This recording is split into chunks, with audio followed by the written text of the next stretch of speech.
একটা হচ্ছে কেউ যখন শত্রুর মুখোমুখি হয় আল্লাহর পথে লড়াই করতে গিয়ে, তখন তিনি যদি কোনো দোয়া করেন আল্লাহ তাআলা সেই দোয়াটাকে কবুল করেন। আর আরেকটা হচ্ছে যখন বৃষ্টি হয় সেই সময় যদি আল্লাহর বান্দা কোনো দোয়া করেন আল্লাহ তাআলা তার দোয়াকে কবুল করে থাকেন। সুবহানাল্লাহ। দেখুন এত চমৎকার চমৎকার বর্ণনা হাদিস আছে। আমরা জানি না বৃষ্টি হলে আমরা তখন বিভিন্ন রেস্টুরেন্টে তালাশ করি যে কোথায় খিচুড়ি পাওয়া যাবে, ইলিশ মাছ পাওয়া যাবে, ইত্যাদি ইত্যাদি। খাওয়া দাওয়া নিয়ে আমরা খুব ব্যতিব্যস্ত থাকি।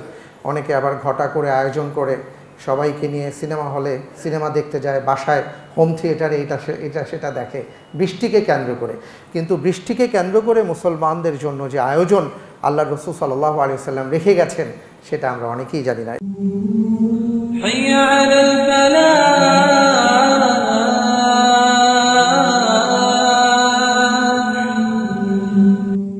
মুআজ্জাজ মুহতারাম, এছাড়াও আমাদের কাছে আরও বেশ কিছু মৃত্যুর সংবাদ এসছে।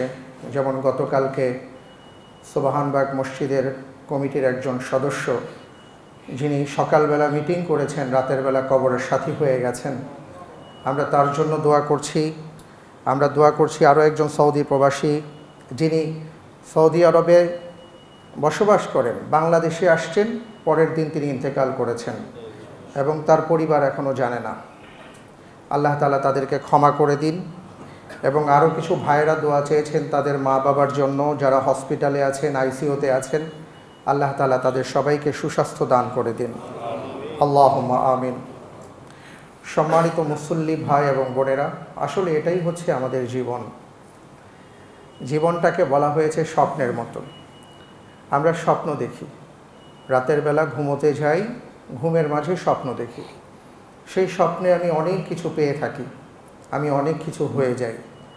আমি ভাবি আমি এটা হয়েছি, সেটা হয়েছি, আমাকে ক্ষমতা দেওয়া হয়েছে, অমুক দেশের রাষ্ট্রপতি হয়েছে, ইত্যাদি ইত্যাদি।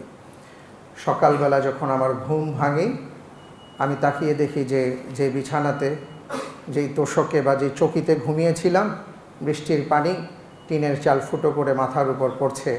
আসলে এটা স্বপ্ন ছাড়া কিছুই ছিল না, যা দেখেছি একটা স্বপ্ন। কিন্তু আমরা উপলব্ধি করতে পারি না আমরা যারা পৃথিবীতে বেঁচে আছি আমরাও আসলে একটা ঘোরের মাঝেই আছি, একটা স্বপ্নের মাঝে আছি। আমাদের এই স্বপ্নটা সেদিন ভাঙবে যেই দিন মালাকুল মউত আমাদের কাছে আসবে।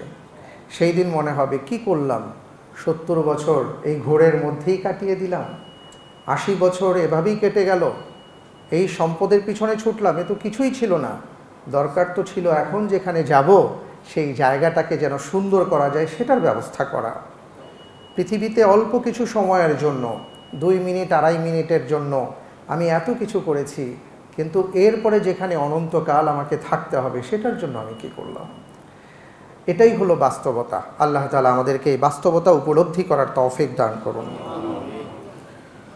আমরা লক্ষ্য করছি বেশ কিছুদিন ধরে আমাদের দেশে প্রচুর বৃষ্টিপাত হচ্ছে।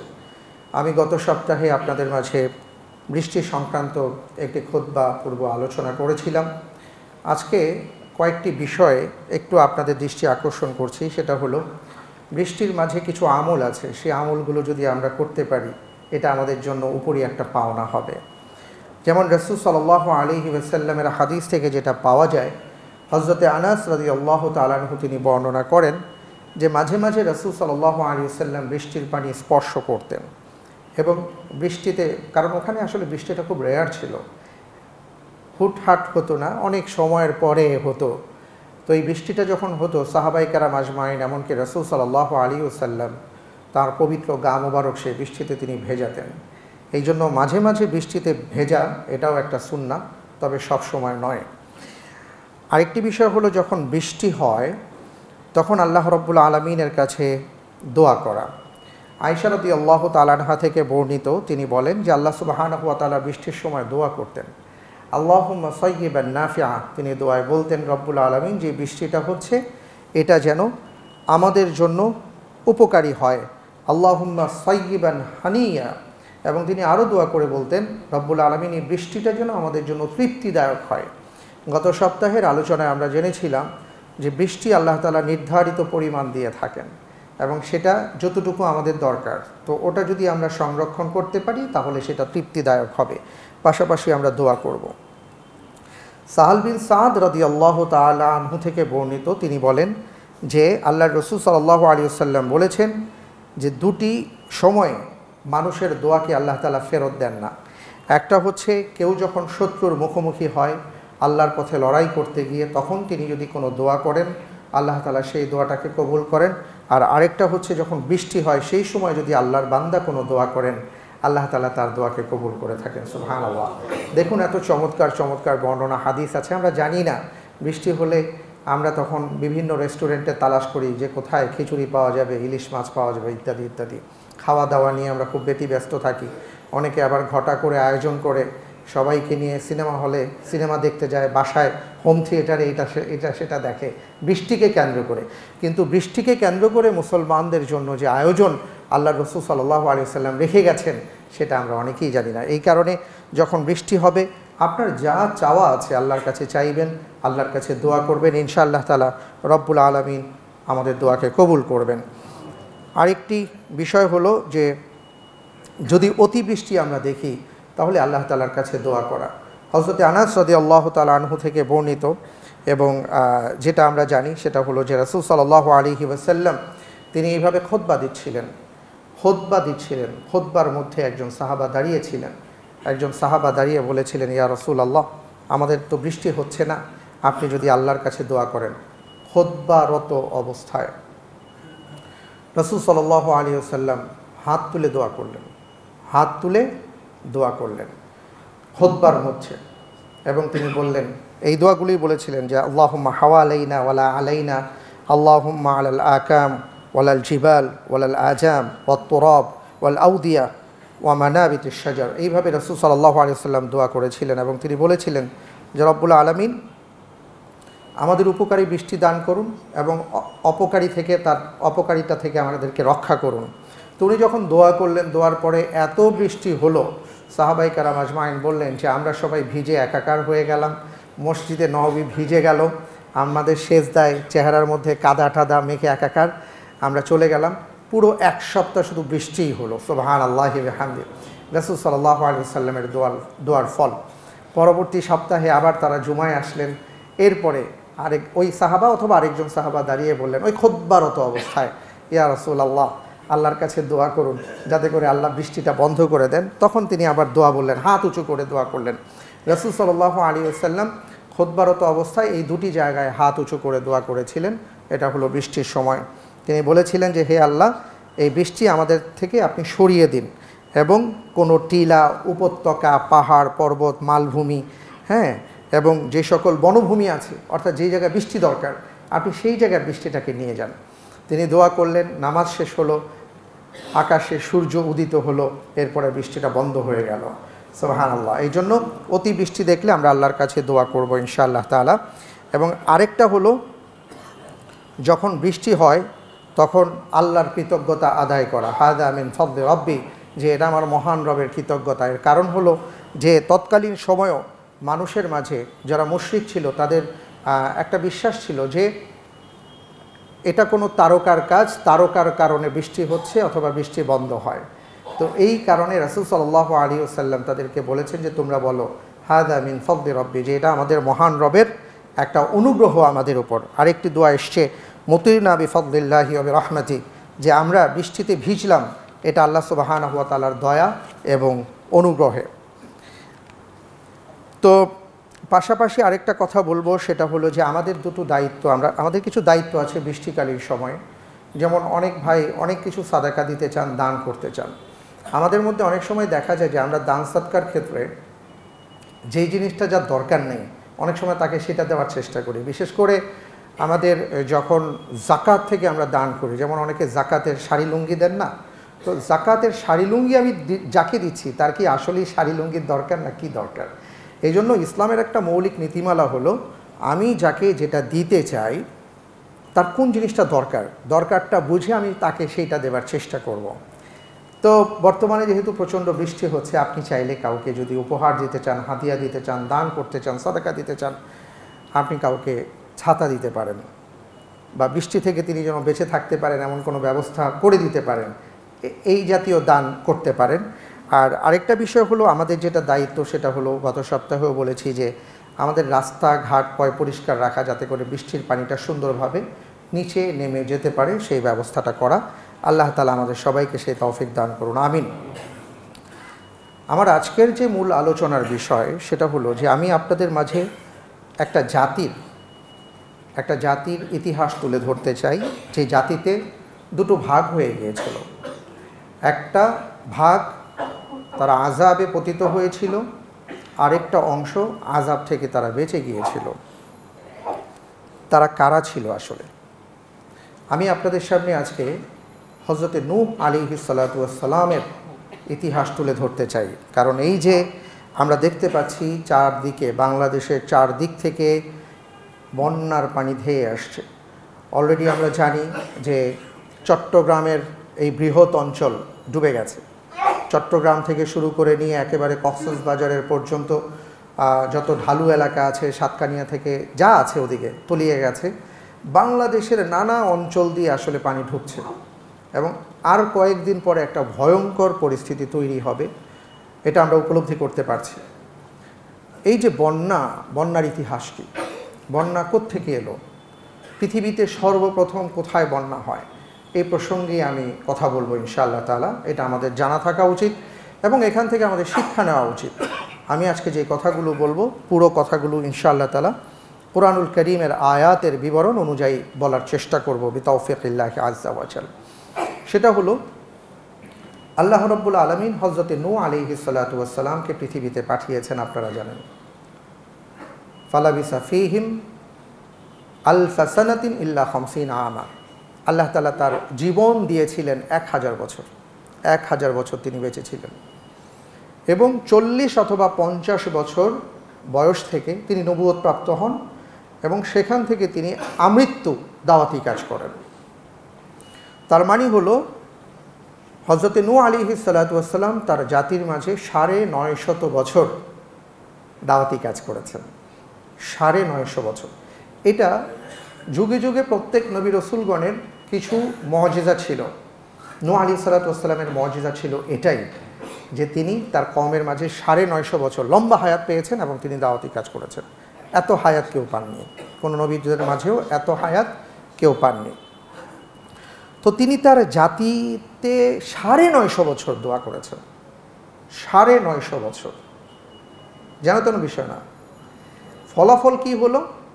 আল্লাহ রাব্বুল আলামিন কুরআনুল হাকিমের মধ্যে ফলাফলের ব্যাপারটা বলেছেন যে অল্প কিছু সংখ্যক মানুষই কেবল ঈমান এনেছিল। 950 বছর একটা মানুষ দাওয়াতি কাজ করেছেন, জাতিকে আল্লাহর পথে আহ্বান করেছেন। একেবারে কয়েকটা প্রজন্ম, হাতে গোনা কিছু মানুষ কেবল ঈমান এনেছে আর বাকিরা ঈমান আনেনি। তারা কেমন ছিল? আল্লাহর ভাষায়, আল্লাহ সুবহানাহু ওয়া তাআলার ভাষায় কি বলা হয়েছে? কুরআনুল কারীমের কয়েকটি আয়াত আমি আপনাদের সামনে তুলে ধরছি। নূহ আলাইহিস সালাতু ওয়াস সালামের জাতিকে আল্লাহ তাআলা কি কি বলে আখ্যায়িত করেছেন। একটা বলেছেন যে ওয়াকাউমা নূহিম মিন ক্বাবল ইন্নাহুম কানু কওমান ফাসিকিন। তারা ছিল পাপিষ্ঠ জাতি আল্লাহ তাআলার ভাষায়। রব্বুল আলামিন সূরা নাজমের 52 নম্বর আয়াতে বলেছেন ইন্নাহুম কানুহুম আযলামা ওয়া আতগা। তারা প্রচণ্ড জালেম ছিল, প্রচণ্ড ধরনের জালেম ছিল এবং আল্লাহদ্রোহী ছিল। অর্থাৎ একে তো জালেম, আরেকদিকে তারা আল্লাহ রব্বুল আলামিনের প্রচণ্ড অবাধ্য ছিল। ইন্নাহুম কানু কওমান আমিন, সূরা আরাফ আয়াত নম্বর 64 আল্লাহ তাআলা বলেছেন যে তারা ছিল সত্যের ব্যাপারে অন্ধ।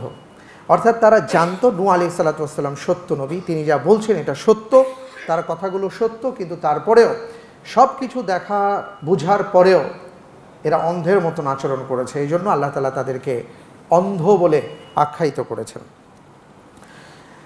সূরা আম্বিয়ার আয়াত নম্বর 77 সেখানে আল্লাহ তাআলা বলেছেন ইন্নাহুম কানু কওমা সাউইন, যে তারা ছিল অত্যন্ত নিকৃষ্ট একটা জাতি।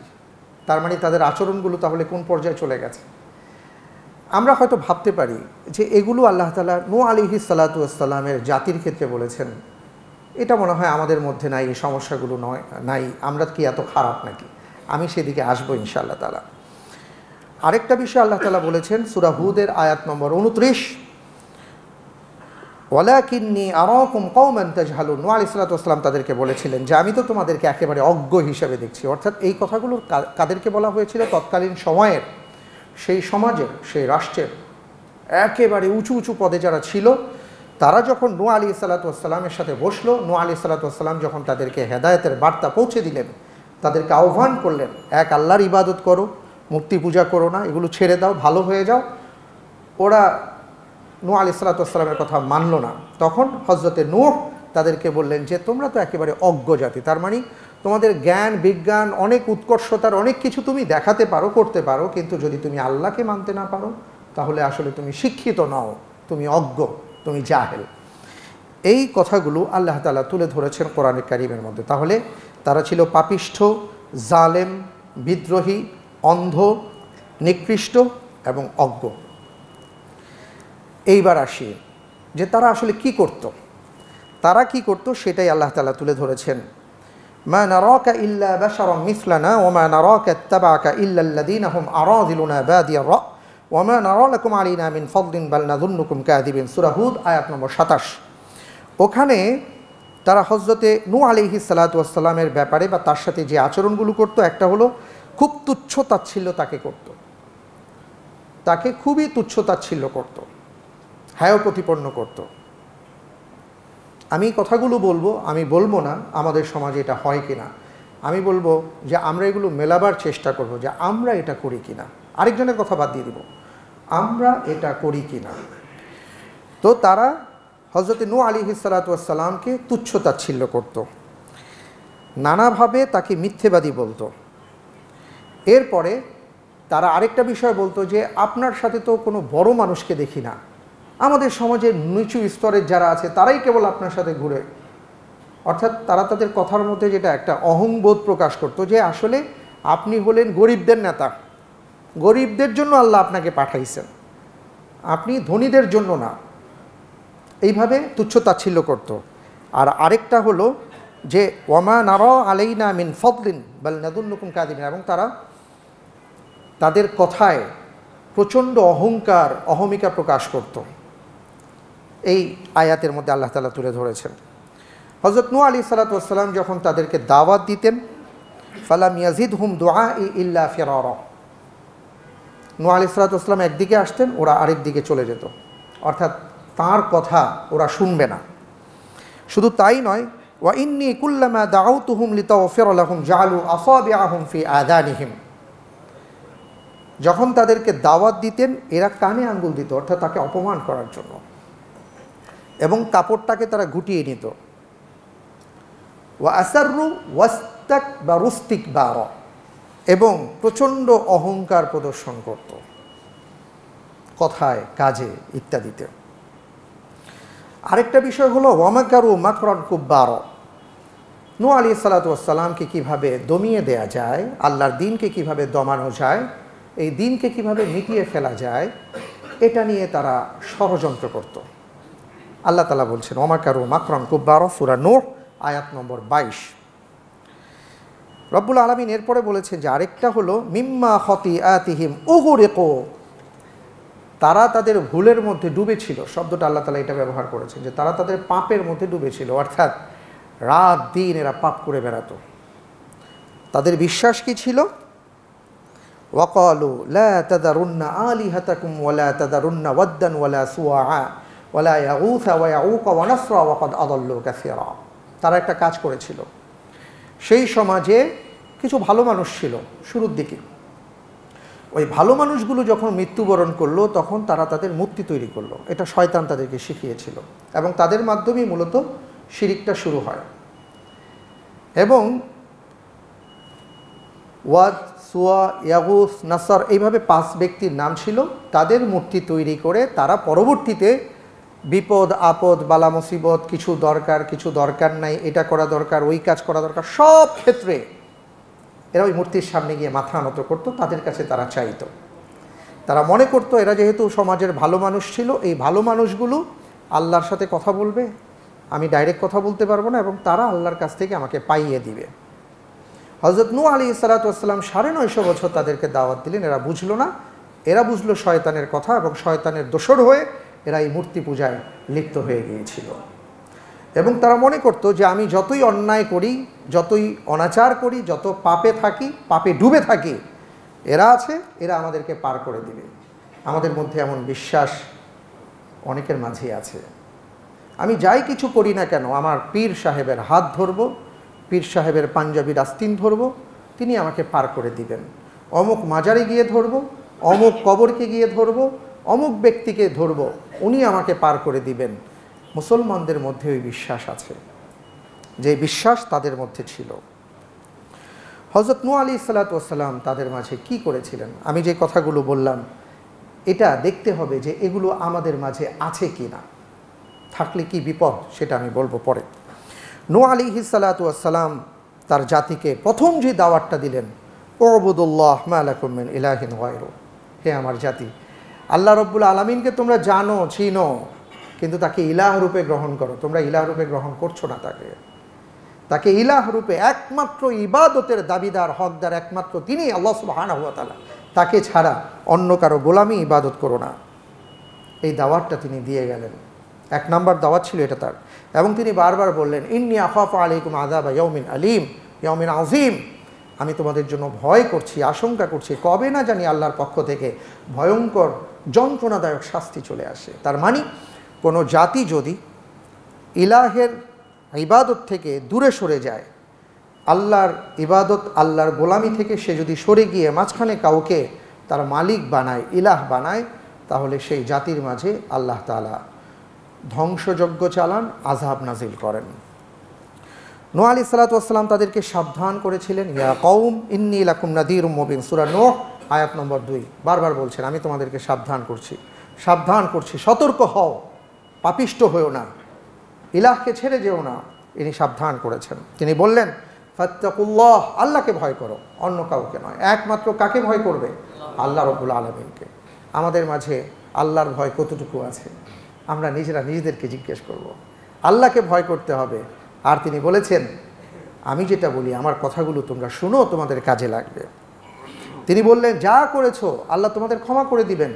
ফাস্তাগফিরু রাব্বাকুম ইন্নাহু কানা গাফফারা, আল্লাহর কাছে ক্ষমা প্রার্থনা করো, আল্লাহর কাছে ফিরে আসো, আল্লাহ মাফ করে দিবেন, আযাব দিবেন না।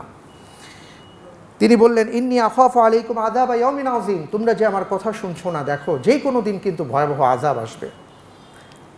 ওরা কি বলল জবাবে জানেন? ওরা বলল, আল্লাহ তাআলা কোরআনে কারীমে সূরা হুদের 32 নম্বর আয়াতে বললেন, ক্বালা ইয়া নূহ ক্বাদ জাদালতানা ফাআকসারতা জিদালানা ফাতিনা বিমা তাইদুনা ইন কুনতা মিনাস সাদিকিন।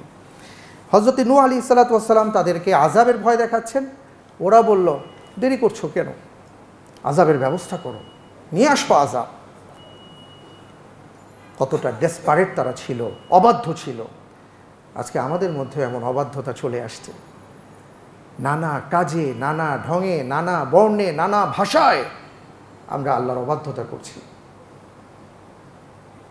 হয়তো মুখে বলছি না, কাজে দিয়ে দেখাচ্ছি। হয়তো কাজ করছি না, মুখে দেখাচ্ছি, ভাষায় বোঝাচ্ছি। ওরা এই কথাই বলল যে ঠিক আছে, আযাব নিয়ে আসো। শুধু তাই নয়, হযরত নূহ আলাইহিসসালাতু ওয়াসসালামকে এক সময় তারা বলল, লা ইল্লাম তানতাহি ইয়া নূহ লাতাকুনান্না মিনাল মারজুমিন, তুমি যদি তোমার এই কাজ থেকে বিরত না থাকো, তাহলে আমরা তোমাকে হত্যা করে ফেলব। হত্যার হুমকি দিয়ে বসলো। হযরত নূহ আলাইহিসসালাতু ওয়াসসালাম তিনি আল্লাহর উপর ভরসা করতেন, তিনি কাউকে ভয় পেতেন না। তিনি তার জাতিকে চ্যালেঞ্জ ছুড়ে দিলেন, ইয়া কওম ইন কানা কাবুরা আলাইকুম মাকামি ওয়া তাযকিরি বিআয়াতিল্লাহ ফাআলাল্লাহি তাওয়াক্কালতু ফাআজমিউ আমরাকুম ওয়া শুরাকাআকুম সুম্মা লা ইয়াকুন আমরুকুম আলাইকুম গুম্মা। এইভাবে তিনি বললেন, সুম্মা কুদু ইলাইয়া ওয়া লা তুনজিরুন, যে ঠিক আছে, হত্যার হুমকি দিয়েছো, কি করতে পারো করো, আমি আল্লাহর উপর ভরসা করলাম। তোমরা না পারলে আরও যদি তোমাদের কেউ থাকে, যা পারো সবাইকে নিয়ে আসো, দেখবো তোমরা কি করতে পারো। তিনি আসলে 950 বছর দাওয়াত দিতে দিতে দিতে দিতে দিতে দিতে একটা পর্যায়ে তিনি হতাশ হয়ে গেলেন যে আর হচ্ছে না। কারণ ওয়ামা আমানা মাহু ইল্লা কালিল, অল্প কিছু মানুষ এই 950 বছর তারা ঈমান এনেছে। আফসোসের বিষয় ছিল এটা যে বেঈমানদের মধ্যে যারা ঈমান আনেনি, তাদের মধ্য থেকে তার পরিবারের 2 জন সদস্য অন্তর্ভুক্ত ছিল। একজন ছিল তার স্ত্রী। সূরা তাহরিমের আয়াত নম্বর 10 আল্লাহ তাআলা বলছেন, দরাবাল্লাহু মাসালাল লিল্লাযীনা কাফারু ইমরাআতা নূহ ওয়া ইমরাআতা লূত কানাতা তাহতা আবদাইন মিন ইবাদিনা সালিহিন ফাখানাতাহুমা ফালাম ইউগনিয়া আনহুমা মিনাল্লাহি শাইআ। দুজন ব্যক্তির কথা আল্লাহ তাআলা বলেছেন যে যেই দুজন ব্যক্তি আমার খালেস বান্দা ছিল, তাদের তত্ত্বাবধানে দুজন নারী ছিল, নূহ আলাইহিস সালাতু ওয়াস সালাম এবং লূত আলাইহিস সালাতু ওয়াস সালাম, কিন্তু তাদের নারীরা ছিল অবাধ্য। এই একজন।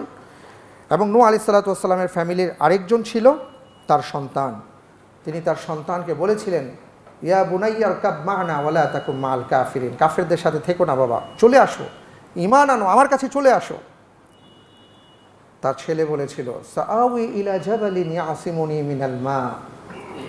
তার ছেলে চিন্তা করেছিল যে বাবা, পাহাড়ের মতন বিশাল বিশাল ঢেউ আসছে, আপনার বানানো নৌকা কি এই ঢেউ থেকে আমাকে রক্ষা করতে পারবে? আমি তো অন্যদেরকে, বুদ্ধিমানদেরকে দেখতে পাচ্ছি যে ওরা পাহাড়ের চূড়ায় চলে যাচ্ছে, ঢেউ নিশ্চয়ই পাহাড়ের চূড়াকে স্পর্শ করবে না, আমি ওখানে গিয়ে আশ্রয় নিব। সাআউই ইলা জাবালি ইয়াসিমুনি মিনাল মা ক্বালা লা আসিমা আল-ইয়াওমা মিন আমরিল্লাহি ইল্লা মান রাহিম ওয়া হালা বাইনাহুমাল মাউজ। এই কথা বলতে বলতে তিনি বললেন যে বাবা রে, আজকের ঘটনা তুমি জানো না, তুমি যেটাকে সাধারণ বিষয় মনে করছো এটা সাধারণ বিষয় নয়, এটা আল্লাহর পক্ষ থেকে আযাব এবং গজব। আল্লাহ যাকে চান তিনি ছাড়া আজকে কেউই রক্ষা পাবে না, সুতরাং চলে আসো। কিন্তু সন্তান আসেনি। এই কথা বলতে বলতে পিতা পুত্রের মাঝে কথা হতে হতেই ঢেউ এসে সন্তানকে আলাদা করে দিল। এ দুজন ব্যক্তিও ঈমান আনেনি। যদিও নূহ আলাইহিস সালাতু ওয়াস সালামের 4 সন্তান ছিলেন, তার মধ্যে 3 জন ঈমান এনেছিলেন, এই একজন সে ঈমান আনেনি। আল্লাহ রাব্বুল আলামিন চূড়ান্ত ফয়সালা জানিয়ে দিলেন, আর তিনিও হযরত নূহ আলাইহিস সালাতু ওয়াস সালাম আল্লাহর কাছে দোয়া করলেন, বললেন ফাফতাহ বাইনি ওয়া বাইনাহুম ফাতহান ওয়ানাজ্জিনি ওয়া মান মা'ইয়া মিনাল মুমিনিন। রব্বুল আলামিন যথেষ্ট হয়েছে, এবার আপনার পক্ষ থেকে চূড়ান্ত ফয়সালা আপনি করে ফেলেন এবং যারা মুমিন তাদেরকে আপনি নাজাত দেন। অর্থাৎ আর সহ্য করতে পারছি না, আমার প্রতি যেই জুলুম, অত্যাচার, নিপীড়ন চালানো হয়েছে, আমি আর পারছি না। এবং তিনি আরও বললেন, রব্বি লা তাদার আলাল আরদি মিনাল কাফিরিনা দাইয়ারা। আয় আল্লাহ তাআলা, এই জমিনে, আপনার জমিনে একটা কাফেরকেও আপনি আর আস্ত রাখবেন না। আল্লাহ তাআলা তাকে সান্ত্বনা দিয়ে বললেন, ফালা তাবতাইস বিমা কানু ইয়াফআলুন, তারা যা করেছে এটার জন্য তুমি দুঃখিত হও না, কারণ তাদের শাস্তি তো নির্ধারিত হয়ে গেছে। শাস্তিটা কি হলো, এইবার আসি আমরা সেই জায়গায়। হাত্তা ইদা জাআ আমরুনা ওয়া ফারাতান নূর। শাস্তি আসার আগে একটু বলি, আল্লাহ তাআলা তাকে বললেন যে ঠিক আছে, এক কাজ করো, ওয়াসনাইল ফুলকা বিআহায়ুনিনা ওয়া ওয়াহিনা। হে নূহ, তুমি একটা কিস্তি তৈরি করো আমার চোখের সামনে, আমি যেভাবে তোমাকে বলি, অর্থাৎ টোটাল আমার তত্ত্বাবধানে হবে, কিভাবে কি করতে হবে। জিবরাইল আলাইহিস সালাতু ওয়াস সালাম পুরো নকশাটা তাকে দিয়েছেন, সেই নকশা অনুপাতে নূহ আলাইহিস সালাতু ওয়াস সালাম কিস্তি তৈরি করেছিলেন। তো তিনি যখন কিস্তিটা তৈরি করছেন, এই দৃশ্যটা যখন কাফেররা দেখল, ওয়াকুল্লামা মাররা আলাইহি মালাউম মিন কওমিহি সাখিরু মিন, তারা যায় নূহ আলাইহিস সালাতু ওয়াস সালামের কিস্তির সামনে দিয়ে। হযরতে নূহ একা মানুষ, হয়তো হাতে গোনা 2-1 মানুষ তার সাথে আছে। তো কাফেররা এই দৃশ্য দেখে ঠাট্টা মশকরা করে যে পাগল হয়ে গেছে, কি করছে না করছে, পানি নাই জন নাই, উনি কিস্তি তৈরি করছে। এইভাবে তাকে নানাভাবে ওরা ঠাট্টা মশকরা দুষ্টুমি করতে লাগলো। তিনি বললেন, ইন তাসখারু মিন্না ফা ইন্না নাসখারুকুম কামা তাসখারুন। আজকে আমাকে তোমরা ঠাট্টা বিদ্রূপ করছো, আমাদেরকে করছো, এমন একটা দিন আসবে যেদিন আমরাও এই ঠাট্টার জবাব দেব। ঈমানদার সবসময় আল্লাহর উপর ভরসা রাখে। এই আয়াত থেকে আমাদের শিক্ষা হলো যে আল্লাহ তাআলা যখন আমাদেরকে কোনো নির্দেশ দেন, ওই নির্দেশের জন্য কি হবে না হবে ওই প্ল্যান যেহেতু আমাকে দেয়া হয় নাই, সেহেতু ওই প্ল্যানের জন্য আমার অপেক্ষা করা সাজে না। আমাকে আল্লাহর পক্ষ থেকে যেটা নির্দেশ দেওয়া হবে সেটা পালন করাই হচ্ছে একজন মুমিনের কাজ। কবে বন্যা হবে, কবে পানি আসবে, নূহ আলাইহিস সালাতু ওয়াস সালাম সেটা জানতেন না। হযরত নূহ আলাইহিস সালাতু ওয়াস সালামকে শুধু জানিয়ে দেওয়া হয়েছে, তুমি কিস্তি তৈরি করো, কবে কখন কি হবে সেটা আল্লাহ ভালো জানেন। হযরত নূহ আলাইহিস সালাতু ওয়াস সালাম সাথে সাথে কাজ শুরু করে দিয়েছেন। কোন পরিবেশে, কোন অবস্থায়, যখন সমুদ্র দেখা যায় না, পানির কোনো অস্তিত্ব নেই, বুঝার কোনো কায়দা নেই, এই পর্যন্ত পানি আসতে পারে। কিন্তু আল্লাহ তাআলা বলছেন কিস্তি তৈরি করো। এই আয়াত আমাদেরকে এই শিক্ষা দেয়। এমন অনেক সময় আপনার কাছে কোরআনের আয়াত আসবে, হাদিসের বাণী আসবে, আপনার বুঝে আসবে না। ভাই, আল্লাহর ওয়াস্তে বুঝার জন্য অপেক্ষা করবেন না, আপনি আমল শুরু করে দিন, সময় মতন এটা সুফল ইনশাআল্লাহ তাআলা আপনি পেয়ে যাবেন। তো হযরত নূহ আলাইহিস সালাতু ওয়াস সালাম কিস্তি তৈরি করলেন, কাফেররা উপহাস করছে। এবার আল্লাহ তাআলা শুরু করলেন। হঠাৎ করে লক্ষ্য করে দেখা গেল, হাত্তা ইদা জাআ আমরুনা ফারাতান নূর, চুলা আছে না, চুলার নিচ থেকে পানি উঠছে, পানি উঠতেছে। এটা লক্ষ্য করা গেল যে কিরে, এখান থেকে পানি উঠতেছে কেন? আল্লাহ রাব্বুল আলামিন এবার বললেন, ফাফাতাহনা আবওয়াবাস সামাই বিমাইন মুনহামির, সূরা কমর আয়াত নম্বর 11। আকাশের দরজাকে আমি খুলে দিয়েছি এবং অঝোর ধারায় বৃষ্টি প্রবাহিত হতে লাগলো আকাশ থেকে। সেই সাথে আল্লাহ তাআলা আরও বললেন, ওয়াফাজ্জারনাল আরদা আয়ুনান ফালতাকাল মাউ আলা আমরিন কদ কুদির, মাটিটাকে সরিয়ে দিয়েছি, মাটি থেকে যেভাবে ঝর্ণার পানি প্রবাহিত হয় সেইভাবে মাটির নিচ থেকে পানি উৎসারিত হতে লাগলো এবং নির্দিষ্ট পরিমাণে আল্লাহ তাআলা পরিমাণ নির্ধারণ করে দিয়েছেন। এরপরের কাহিনী আমরা সবাই জানি। এই পানি, এই বন্যা যখন এলো, মানুষ নানা জায়গায় পালাবার চেষ্টা করেছিল। একমাত্র ওই কিস্তিতে যারা আরোহণ করেছিলেন তারা ব্যতীত আল্লাহ রাব্বুল আলামিন আর কাউকে রাখেননি। তৎকালীন সময়ের অনেক বড় বড় সুশীল কাফেররা ছিল। এরা এদের চিন্তাধারার আলোকে এই বন্যা থেকে বাঁচার জন্য অনেক চেষ্টা করেছিল, কিন্তু তাদের চেষ্টা বিফলে গেছে, কোনো কাজেই আসে নাই। কারণ আল্লাহ রাব্বুল আলামিনের পক্ষ থেকে যখন ফয়সালা আসে, তখন এই ফয়সালাকে ঠেকিয়ে দেওয়া, দূর করে দেওয়ার ক্ষমতা কারো থাকে না। আর আরেকটা বিষয় হলো, যখন আল্লাহর পক্ষ থেকে আযাব নির্ধারিত হয়ে যায়, আযাব চলে আসে, তখন আল্লাহর নবী দোয়া করেছেন, সেই দোয়াও কিন্তু আল্লাহ তাআলা আর গ্রহণ করেননি। তো আমরা সবাই জানি যে সেই বন্যার পানি প্রায় 40 দিনের মতন ছিল এবং এই 40 দিনের মধ্যে হযরতে নূহ আলাইহিস সালাতু ওয়াস সালামের জাতিতে যারা অবাধ্য ছিল, আল্লাহ তাআলা বলছেন সুম্মা আগরাকনাল আখারিন, একটা গ্রুপকে তো আমি কিস্তিতে উঠালাম, তাদেরকে রক্ষা করলাম, আর বাকি যারা ছিল তাদের সবাইকে আমি ডুবিয়ে মারলাম। এই যে বিষয়টা আসছে, এটা কেন আল্লাহ তাআলা কোরআনে কারিমে উল্লেখ করেছেন, এই ব্যাপারে রব্বুল আলামিন ইরশাদ করেন, ইন্না লাম্মা তাগাল মাউ হামালনাকুম ফিল জারিয়া লিনাজআলাহা লাকুম তাযকিরাতান ওয়া তা'ইয়াহা উযুনুন ওয়া'ইয়া। এই যে বন্যায় যে একটা জাতিকে আল্লাহ তাআলা ধ্বংস করে দিয়েছেন, রব্বুল আলামিন বললেন যে এই ঘটনার উল্লেখের মাধ্যমে লিনাজআলাহা লাকুম তাযকিরাতান, এটা তোমাদের জন্য একটা শিক্ষণীয় বিষয় হিসাবে আমি তুলে ধরলাম।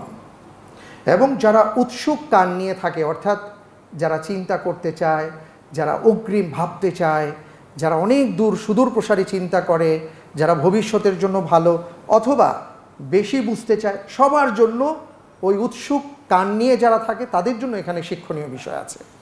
তার মানে মূল ব্যাপার হলো, এবার আসি মূল কথায়, মূল ব্যাপার হলো বন্যা, দুর্যোগ আমরা যা দেখি বা এই জাতীয় দুর্ভোগ, এগুলো ভালো কোনো বিষয় না। এগুলো আপনার আমার জন্য আযাব হতে পারে, গজব হতে পারে। কারণ আল্লাহ তাআলা কোরআনুল কারীমের মধ্যে বলেছেন, লাকাদ আরসালনা নূহান ইলা কওমি ফাকালা ইয়া কওমি আবুদুল্লাহ মা লাকুম মিন ইলাহিন গায়রু ইন্নী আখাফু আলাইকুম আযাবা ইয়াউমিন আযীম, সূরা আরাফ 59 নম্বর আয়াত। এই আয়াতের মধ্যে হযরতে নূহ আলাইহিস সালাতু ওয়াস সালামের উপর আল্লাহ তাআলা ওহী নাজিল করেছেন যে, হে নূহ, আপনি বলুন আপনার জাতিকে যে তোমরা আল্লাহ ছাড়া কারো গোলামি করো না, ইবাদত করো না, আর আমি ভয় করছি তোমাদের জন্য কঠিন একটা শাস্তির। তার মানে বন্যা পাঠাবো, পানি পাঠাবো, তার আগে আপনি আপনার জাতিকে সতর্ক করুন, কারণ এটা শাস্তি হিসাবে আসতে পারে। তো আমরা আল্লাহর কাছে পানাহ চাই, আল্লাহ রব্বুল আলামিনের কাছে কায়মনোবাক্যে দোয়া করি, রব্বুল আলামিন যেন এটাকে আমাদের জন্য গজব না বানান। আমরা সবাই বলি আল্লাহুম্মা আমিন। কারণ দেখুন, আমরা দেখেছি যে চায়না বলেন, ভারত বলেন, পাকিস্তান বলেন, নেপাল বলেন, এখন বাংলাদেশ তলিয়ে যাচ্ছে।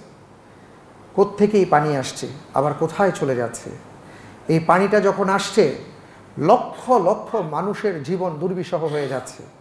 কি ভয়ঙ্কর অবস্থা ওদিকে বিরাজ করছে, আমরা কল্পনাও করতে পারবো না।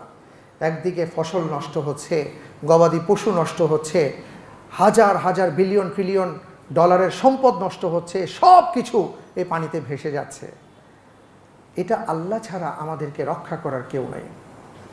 এই জন্য আল্লাহ রব্বুল আলামিন আমাদেরকে বলেছেন যে এই গজব, কখনো গজব আসে তোমাদের কাছে পরীক্ষা, আবার কখনো ফিতনা হিসাবে আসে, তোমার করণীয় কি?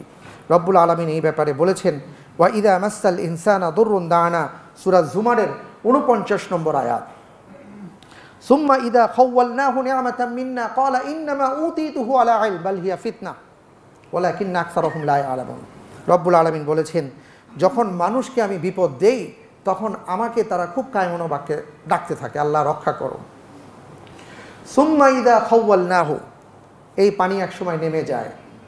একবারের জন্য আমরা চিন্তা করি না পানিটা কোথায় গিয়ে নামে, পানিটা কেন নামে, এই পানিটা কোথায় হারিয়ে যায়। আজকে যেখানে আমরা দেখছি যে বিপদ সীমার এত সেন্টিমিটার উপর দিয়ে পানি প্রবাহিত হচ্ছে, এই পানির জন্য আবার একটা সময় আমরা আল্লাহর কাছে দোয়া করতে থাকি, আল্লাহ পানি দাও, শুকিয়ে যাচ্ছে। এই পানি যায় কোথায়, এই পানি আসে কোত্থেকে, এটা আমরা বুঝতে পারি না। আল্লাহ তাআলা বলছেন, সুম্মা ইদা খাওয়ালনাহু, এক সময় তারা যখন আমাকে ডাকে, আমি তাদের ডাকে সাড়া দিয়ে তাদের বিপদটা দূর করে দিই, তখন তারা কি বলে? ইন্নামা উতীতুহু আলা ইলম, এটা আমাদের ওই প্রযুক্তিগত কল্যাণের কারণে এটা হয়েছে, এটা আমরা ওই কারণে করতে পেরেছি, এই কারণে করতে পেরেছি, আমাদের এটার কারণে হয়েছে। আল্লাহ তাআলা বললেন, বাল হিয়া ফিতনা, এটা তো তোমার জন্য পরীক্ষা ছিল, তুমি তো পরীক্ষায় পাশ করো নাই, এটা তোমার জন্য পরীক্ষা ছিল, একটা জাতির জন্য পরীক্ষা ছিল। বাল হিয়া ফিতনা ওয়ালাকিন্না আকসারহুম লা ইয়ালামুন, কিন্তু অধিকাংশ মানুষ এটা জানে না বা বুঝতে পারে না।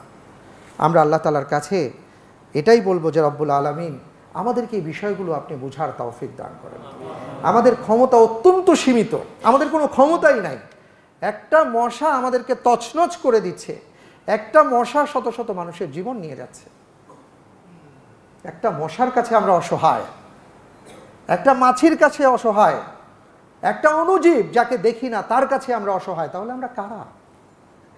কি এমন ক্ষমতা আছে আমার? সামান্য পায়ের মধ্যে কাঁটা বিঁধলে এক পা সামনে অগ্রসর হতে পারি না, হঠাৎ করে পেটে কামড় দিলে সামনে অগ্রসর হতে পারি না। এত দুর্বল আমরা, এরপরও কিসের আমাদের অহংকার, কিসের আমার আমিত্ব, কিসের আমি, আমার এই ক্ষমতা, কিসের এই জাতীয় কথা? আল্লাহ তাআলা বারবার বুঝাচ্ছেন, বাল হিয়া ফিতনা, এটা তোমার জন্য তো পরীক্ষা ছিল, কেন তুমি বুঝতে পারছো না? আল্লাহ তাআলা আমাদেরকে বোঝার তৌফিক দান করুন। রব্বুল আলামিন বলেছেন, ইস্তাগফিরু রাব্বাকুম ইন্নাহু কানা গাফফারা, আল্লাহর কাছে যদি ক্ষমা প্রার্থনা করি আল্লাহ রব্বুল আলামিন আমাদেরকে ক্ষমা করে দিবেন, তাহলে তিনি আবার নেয়ামত দিয়ে ভরপুর করে দিবেন। আমরা এই জন্য ভাইয়েরা আমার কায়মনোবাক্যে আল্লাহর কাছে দোয়া করব, ইস্তিগফার করব, ক্ষমা প্রার্থনা করব, আমাদের পাপের জন্য অনুশোচনা করব, জাতিগতভাবে এগুলো করা দরকার। তাহলেই আল্লাহ তাআলা হয়তো এই জাতীয় আযাব থেকে আমাদেরকে হেফাজত করবেন। এখন যে কথাটা বলতে চাই, এখনও আমাদের ঢাকা শহরে বা আশেপাশের অঞ্চলগুলোতে সেইভাবে বন্যার আঁচ আমরা হয়তো লক্ষ্য করছি না, কিন্তু আমরা এটা বুঝতে পারছি যে আশেপাশের এলাকাগুলোর কি অবস্থা। আমাদের কিছু দায় এবং করণীয় আছে কি না? অবশ্যই আছে। আমার হাতে সময় নেই, শুধু আমি হাদিসে কুদসির আলোকে একটা কথা বলতে চাই, সেটা হলো, দেখেন কিয়ামতের ময়দানে কিন্তু আল্লাহ তাআলা আপনাকে আমাকে বলবেন যে বান্দা, আমি তো অসুস্থ ছিলাম, তুমি তো আমাকে দেখতে যাও নাই। আপনি তখন বলবেন, আল্লাহ এটা কি করে সম্ভব? আপনি রব্বুল আলামিন, আপনি কিভাবে অসুস্থ হবেন? তখন আল্লাহ তাআলা বলবেন, আমার এক বান্দা অসুস্থ হয়েছিল, যদি তুমি তাকে দেখতে যেতে তাহলে তুমি যেন আমাকেই দেখতে যেতে। আরও বলা হয়েছে, আমি তো ক্ষুধার্ত ছিলাম, তুমি তো আমাকে খাবার দাওনি। বান্দা একই কথা বলবে, আপনি রব্বুল আলামিন, আপনার কিভাবে ক্ষুধা লাগে?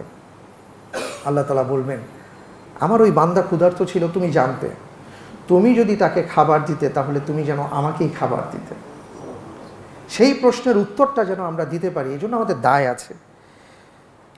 আল্লাহ তাআলা বলছেন আল্লাহ রসুল সাল্লাল্লাহু আলাইহি সাল্লাম বলেছেন ইরহামু মান ফিল আরদ ইয়ারহামুকুম মান ফিস সামা। জমিনে যারা আছে তাদের প্রতি যদি আমরা দয়াদ্র হতে পারি, তাদের প্রতি যদি আমরা আমাদের হাতটাকে বাড়িয়ে দিতে পারি, সহযোগিতার হাতকে, ভালোবাসার হাতকে বাড়িয়ে দিতে পারি, তাহলে আল্লাহ তাআলা আকাশে যিনি আছেন রব্বুল আলামিন আমাদের উপর অনুগ্রহ নাজিল করবেন। সুবহানাল্লাহ। এই জন্য আমি আপনাদের কাছে উদাত্ত আহ্বান জানাবো, সেটা হলো যে আপনারা জানেন যে মসজিদুত তাকওয়া সোসাইটি সবসময় এই জাতীয় কাজের ক্ষেত্রে অগ্রণী ভূমিকা পালন করার চেষ্টা করে থাকে এবং আপনাদের সহযোগিতায় আমরা খুব দ্রুত ইনশাআল্লাহ তাআলা বন্যার্ত মানুষের মাঝে কিছু ত্রাণ বিতরণ করব ইনশাআল্লাহ তাআলা।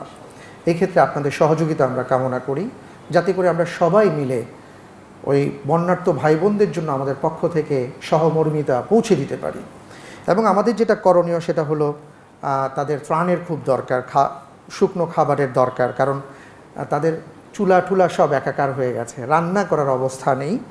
তারপরে তাদের অনেকের পশু আছে, এই পশু খাদ্যের দরকার। অনেকে শুধু ত্রাণ বিতরণ করেন কিন্তু পশুগুলার কথা চিন্তা করে না। একটা পশু কারো বাড়িতে যদি 5টা 10টা গরু থাকে, গাভী থাকে, এটা দিয়ে তাদের ফ্যামিলি চলে। এরা যখন খেতে না পারে, তখন এরা যদি মারা যায়, এই ফ্যামিলিটাও কিন্তু কঠিন বিপদের সম্মুখীন হতে পারে। এই জন্য পশু খাদ্যের ব্যবস্থা করা। তারপরে বেশ কিছু জরুরি মেডিসিনের দরকার হয় তাদের। ওই সময় অনেক ধরনের পানিবাহিত রোগ বালাই আছে, এগুলো তাদের এই রোগ বালাই থেকে যেন তারা মুক্ত থাকতে পারেন, মেডিসিনের কিছু সরবরাহ বা ব্যবস্থা করা। আরেকটা ভয়ঙ্কর ব্যাপার হলো যে বিষাক্ত প্রাণী আছে, সাপ, বিচ্ছু ইত্যাদি, এই সকল পোকা মাকড় সাপ থেকে বা সাপের কামড় থেকে তারা যেন রক্ষা পেতে পারেন, এটার জন্য যে ভ্যাকসিন আছে এটা সরবরাহ করা। গুরুত্বপূর্ণ আরেকটা বিষয় হলো বিশুদ্ধ পানির ব্যবস্থা করা, সেটা যেভাবেই হোক, ট্যাবলেটের মাধ্যমে হোক, ফিটকারির মাধ্যমে হোক, বা এখান থেকে পানি বিতরণের মাধ্যমে হোক। আরেকটা গুরুত্বপূর্ণ বিষয় হলো এখানে যারা সম্মানিত আমাদের ডাক্তার ভাই বোনেরা আছেন, আপনারা মিলে দেখুন যে বাই রোটেশন আপনারা কোনো মেডিকেল টিম সেখানে পাঠাতে পারেন কিনা, কারণ এটা খুব দরকার। ওখানে ছোট ছোট বাচ্চারা, মা বোনেরা অনেক কষ্টে আছেন, অনেক অসুস্থ হয়ে পড়েছেন। আর আরেকটা বিষয় হলো আল্লাহ তাআলা যাদেরকে প্রাচুর্য দিয়েছেন, অর্থনৈতিক সমৃদ্ধি দিয়েছেন, তারা যদি নিরাপদ আশ্রয়স্থলের ব্যবস্থা করতে পারেন মানুষের জন্য, পশুর জন্য, এটা বিশাল একটা কাজ হয়। হাদিসের মধ্যে আসছে কেউ যদি দুনিয়ার জীবনে কারো আশ্রয়ের ব্যবস্থা করেন, আল্লাহ তাআলা তাকে জান্নাতে আশ্রয়ের ব্যবস্থা করে দেবেন। সুবহানাল্লাহি ওয়া বিহামদিহি। আর যেটা আরেকটা বিষয় সবশেষে বলবো সেটা হলো যে তাদের জন্য খুব বেশি বেশি করে দোয়া করা, আমাদের জন্য দোয়া করা। আল্লাহ তাআলা যেন এই বিপদ আপদ বালা মুসিবত থেকে আমাদের সবাইকে হেফাজত করেন। আমরা সবাই বলি আল্লাহুম্মা আমিন। যে এই কথাগুলো বললাম, এই কথাগুলোর উপর আল্লাহ তাআলা আমাকে এবং আমাদের সবাইকে আমল করার তৌফিক দান করুন এবং শিক্ষা লাভ করে আল্লাহমুখী হওয়ার তৌফিক দান করুন। আমিন। সুবহানাকাল্লাহুম্মা বিহামদিকা আশহাদু আল্লা ইলাহা ইল্লা আনতা আস্তাগফিরুক